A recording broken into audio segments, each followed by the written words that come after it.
Hello students, welcome to Srivastava education point. और आज हम ईवीएस की क्लास में पढ़ने वाले हैं टॉपिक नंबर 3, आश्रय या घर।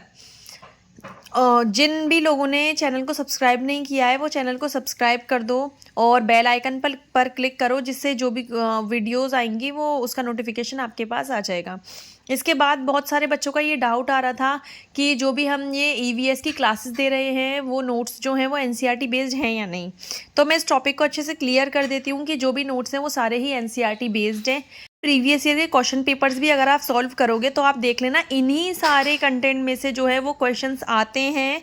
और जो भी आने वाला एग्ज़ाम है उसमें भी इसी कंटेंट में से, क्योंकि ये पूरा ही एनसीईआरटी की बुक से नोट्स बनाए गए हैं।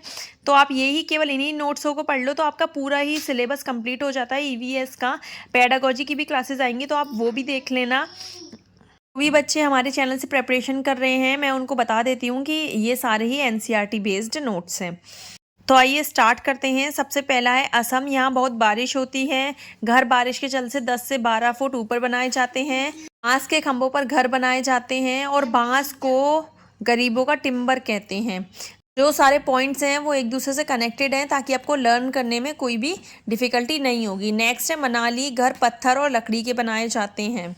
राजस्थान में घर मिट्टी के बने होते हैं। दीवार मोटी और छत कटीली होती हैं।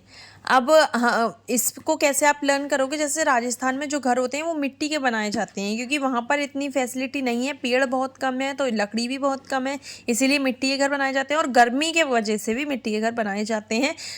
और जो मिट्टी के घर होते हैं उसमें अंदर की तरफ बहुत ठंडक होती है तो उनको रहने में बहुत आसानी होती है, इसीलिए यहाँ पर मोटी जो है दीवारें मोटी मोटी बनाई जाती हैं और मिट्टी की बनाई जाती हैं। और छत कटीली झाड़ियों की, जो भी झाड़ियाँ होती हैं उसकी छत बनाई जाती हैं।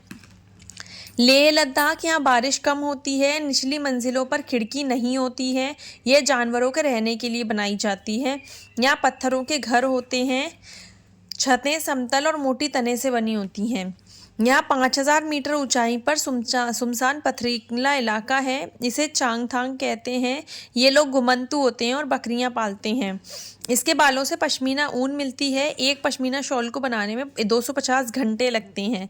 यहाँ के लोग घोड़े और याक पर सामान लाते हैं। इनके टेंटों को रेम्बो कहते हैं। रेम्बो के पास भेड़ बकरियों के रहने की भी जगह होती है। आँख में पिता को आबाले और माँ को आमाले कहते हैं। स्वागत को झूले झूले कहते हैं। नदी ट्रॉली से पार करते हैं। अगर आपको ये वीडियोस पसंद आई हो और ये नोट्स पसंद आए हो तो वीडियो को लाइक और चैनल को सब्सक्राइब ज़रूर करें।